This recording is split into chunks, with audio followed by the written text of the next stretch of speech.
A paz do Senhor Jesus, a paz do Senhor A Raquel. paz do Senhor, Cláudia, satisfação estarmos aqui novamente. Bom, nós estamos aqui no nosso programa Desde os Dias Antigos e como dissemos nos primeiros encontros, a nossa abordagem ela foi desenvolvida a partir de uma visão de mundo cristã, em consonância com a nossa confissão de fé, pois cremos que Deus é o Senhor do tempo e por Ele e para Ele todas as coisas foram criadas. No episódio anterior, nós vimos um pouco sobre o surgimento das primeiras grandes civilizações.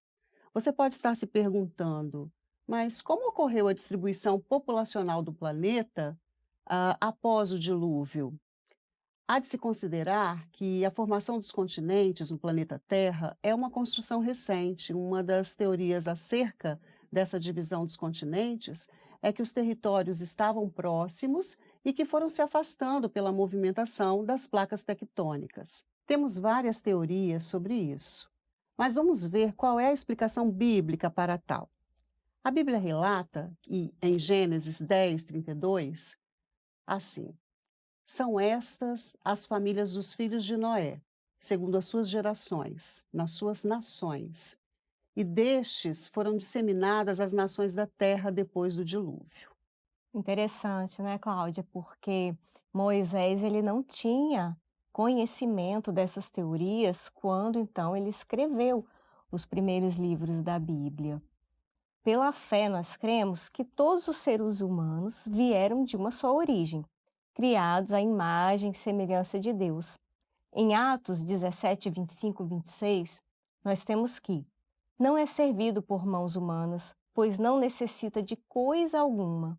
Ele mesmo dá vida e fôlego a tudo.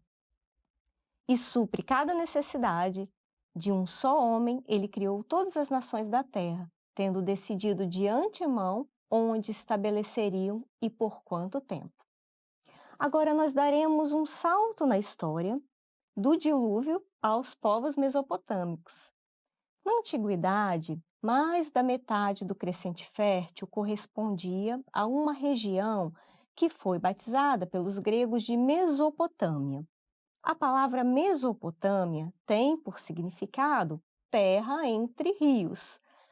Do grego, meso significa meio e potamos, rio, fazendo menção à região que fica entre os rios Tigre e Eufrates. Atualmente, essa área do continente é ocupada pelo Iraque, Kuwait e parte da Síria. Essa região foi o berço de diversas civilizações importantes da antiguidade, como podemos citar os sumérios, os acadianos, os assírios, os babilônios e os caldeus. Como vimos nos episódios anteriores, não é consenso acerca de qual civilização tenha despontado primeiro, mas é a Suméria, né, é na Suméria onde foram encontrados os primeiros vestígios da civilização humana até o momento. E ela é considerada pelos arqueólogos e historiadores como o berço da civilização. A Bíblia menciona esses nomes. Em Gênesis 10, 1, temos os descendentes de Noé.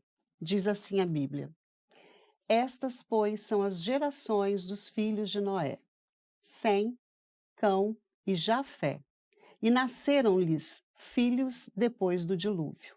De Gênesis 10, 6 a 10, temos o seguinte: diz assim a Bíblia: e os filhos de Cão são Cuxi e Misraim e Pute e Canaã. E os filhos de Cuxi são Sebá e Avilá e Sabtá e Raamá e Sabtecá. E os filhos de Raamá são Seba e Dedã. E Cuxi gerou a Nimrod. Esse começou a ser poderoso na terra. E este foi o poderoso caçador diante da face do Senhor, pelo que se diz, como Nimrod, poderoso caçador diante do Senhor.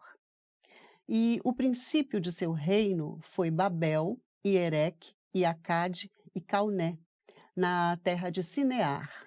Nimrod foi um dos fundadores de Babel. Segundo um respeitável arqueólogo estudioso acerca do assunto, acredita-se que o nome hebraico Sinar, ou Sinear ou Shinear, seria uma forma abreviada das palavras Shen, Arim e Nearok, que poderia corresponder ao antigo reino sumeriano. Nessa primeira civilização mesopotâmica, segundo a tradição desse povo, a primeira cidade suméria foi Kish. Depois surgiram outras como Ur, Uruk, Lagash, Eridu e Nippur. Eram cidades-estado com autonomia, tinha autonomia política, religiosa, econômica e eram governadas por uma espécie de rei-sacerdote, o patesi. Sobre a cidade de Ur, nós destacamos que lá foi de onde saiu o patriarca Abraão. O estudo da vida de Abraão é importante, porque ele foi escolhido por Deus para converter-se no pai de uma nação espiritual, uma nova nação espiritual. Enquanto vivia com seu pai em Harã, recebeu uma mensagem do Senhor, que o chamava para separar-se da sua parentela e ir para outro lugar. Foi prometida graça divina, grande prosperidade e que se converteria em uma bênção para todas as famílias da terra. Se você se interessou por esse assunto, né, Cláudia, a igreja tem um aplicativo, Maranata Play, que você pode acompanhar lá a jornada de Abraão. Sim, Muito interessante. muito. Vamos ver o que diz o texto em Gênesis 11:31. E tomou Terá Abraão, seu filho, e a Ló, filho de Harã, filho de seu filho, e Sarai, sua nora, mulher de seu filho Abraão. E saiu com eles de Ur dos caldeus para ir à terra de Canaã. E vieram até Harã e habitaram ali. As atividades agropastoris naquela época ganharam grande impulso com a implantação de um sistema de irrigação alimentado por diques e canais, e conforme as cidades cresciam, era necessário ter controle maior sobre o pagamento de impostos, estoque de comidas, transações comerciais e outras obrigações. Dessa forma, os sumérios, eles desenvolveram um sistema de escrita. Para isso, faziam inscrições em tabuinhas de argila úmida, colocadas para secar ao sol, em fornos. Era uma escrita baseada em pictogramas, desenhos, né? E como era utilizada uma haste de bambu em formato de ponta de lança, ou seja, de cunha, por isso ficou conhecido então como escrita cuneiforme. A obra mais famosa, escrita pelos sumérios, foi a Epopeia de Gilgamesh, considerada a literatura mais antiga do mundo. Além disso, os sumérios construíram zigurates, que eram enormes templos em forma de pirâmide com degraus, que simbolizavam a ligação entre o céu e a terra. Ademais, os zigurates, além de locais de culto e habitação dos sacerdotes, também eram usados como celeiros, e em seu topo eram realizadas observações astronômicas. Esse hábito deu origem a duas áreas que hoje estão separadas, mas que a princípio estavam unidas, a astronomia e a astrologia. A primeira está ligada ao estudo do universo e dos corpos celestes, e a segunda envolve a crença na influência do zodíaco, né, o conjunto de planetas e constelações, no destino das pessoas. Também foram responsáveis pela criação do sistema de tempo, baseado no número 60, o sistema sexagesimal. Os sumérios tinham uma forma bem prática de contar. Usavam os dedos das mãos para contar unidades e contavam as falanges assim: 5 dedos vezes 12 falanges, dos 4 dedos da mão, excluindo o polegar. Daí dava 60. Surge o número 60 como uma base útil, pois é facilmente divisível por 2, 3, 4, 5 e 6. Isso facilita cálculos de divisão de terras, pesos, tempos, etc. Os sumérios dividiram o dia em 2 períodos de 12 horas, manhã e tarde, totalizando 24 horas. Cada hora foi dividida em 60 minutos e cada minuto em 60 segundos. Essa medida foi adotada pelos babilônios e depois pelos gregos e sobreviveu até os dias atuais. E o círculo também em 360 graus? Será que eles têm alguma coisa a ver com os sumérios? Sim, os sumérios observavam o movimento do Sol ao longo do ano e perceberam que o ano solar tem aproximadamente 360 dias. Eles arredondaram esse número. Assim, dividir o círculo do céu em 360 partes fazia sentido astronômico. A partir disso, dividiram o círculo em 360 graus. Quando observavam o céu, podiam dizer que o Sol estava a 90 graus do ponto de origem, e isso virou a base para a geometria. Interessante, não é, Cláudia? Como a maioria desse desenvolvimento dos sumérios ainda alcança os nossos dias, até hoje, né? A maioria das inovações, dos saberes da Mesopotâmia foi desenvolvida pelos sumérios. Ao longo do tempo, outras civilizações incorporaram esses elementos, promovendo adaptações e melhorias. Além da escrita e do sistema sexagesimal, como a Cláudia já falou, os sumérios eles se notabilizaram pela criação da roda.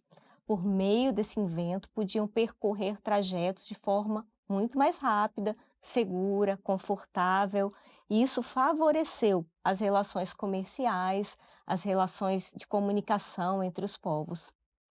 Enquanto as cidades dessa região se combatiam, os semitas se instalaram na Mesopotâmia. O nome semitas não nos é estranho. Refere-se aos descendentes de Sem, um dos filhos de Noé. Esses povos pastores fundaram algumas cidades às margens do Tigre. A mais conhecida era Acade, que deu origem ao nome Acádio. Seu rei Sargão conquistou e unificou todas as cidades sumérias, criando o primeiro império mesopotâmico. Esse império se expandiu e foi responsável pela assimilação, pela difusão da cultura suméria. Ao contrário dos sumérios, os acádios souberam dar uma organização melhor, mais centralizada ao império, afastando as influências, contudo, dos sacerdotes. Pela primeira vez surgia na Mesopotâmia um só estado. Em 2180 aproximadamente antes de Cristo, o Império Acádio foi devastado pela invasão dos Guti. Os Guts eram povos asiáticos que vieram das montanhas da Armênia. A cidade de Ur conseguiu recuperar-se, chegando a expulsar os invasores e a conquistar a hegemonia sobre toda a Suméria. Mas outro povo, os Elamitas, destruiu Ur, pondo fim à independência política da Suméria. Com o enfraquecimento das cidades sumérias, os semitas, que estavam então concentrados em torno da cidade de Babilônia, tiveram condições para a ascensão. Um dos primeiros reis babilônicos foi Hammurabi, que estendeu seu domínio sobre a Assíria, chegando até o Golfo Pérsico. Mas Hammurabi foi, sobretudo, um legislador, responsável pelo primeiro código de leis que se conhece, o Código de Hammurabi. Um conjunto de 282 leis escritas em acádio, na escrita cuneiforme, gravadas em uma estela de diodorito, uma pedra negra, né, em cerca de 2 metros de altura. A parte superior da estela traz a imagem em relevo do rei Hammurabi recebendo as leis do deus Shamash, o deus da justiça, da verdade e da ordem moral, o deus sol da antiga Mesopotâmia. As leis tratam de diversos aspectos da vida cotidiana e a lógica da justiça retributiva é essa que a gente ouve falar até hoje para de melhor compreensão: olho por olho, dente por dente. Aparecem várias leis. Vou dar um exemplo aqui de uma lei que está nesse código, para vocês terem essa ideia dessa justiça distributiva. Diz assim a lei: se um homem livre furar o olho de outro homem livre, terá seu olho furado. Mas se ferir o olho de um escravo, pagará uma multa. Observa-se também que essa reciprocidade variava conforme a classe social. Atualmente, essa estela está no Museu do Louvre, em Paris. Arqueólogos franceses a encontraram em Suzã, atual Irã, em 1901. Provavelmente o reino babilônico foi arruinado no século XVI a.C. por uma série de invasões, hititas e cassitas. Mais adiante, abordaremos a história dos hebreus e retomaremos esses impérios mesopotâmicos. Na próxima aula, falaremos sobre a região da Mesopotâmia e a Bíblia. Ficamos muito felizes com vocês terem ficado conosco até agora. É uma satisfação muito grande estar desenvolvendo esse trabalho, esse projeto, falando de história e falando da Bíblia, de como a Bíblia é um livro também histórico, porque ele traz muitas coisas que são importantes, nomes importantes, registros históricos, e é uma satisfação para a gente fazer isso aqui. Fiquem com Deus, uma alegria, né, Cláudia, estar aqui. Muito obrigada a você que acompanhou o programa até aqui e já estou curiosa para o próximo episódio. A paz do Senhor.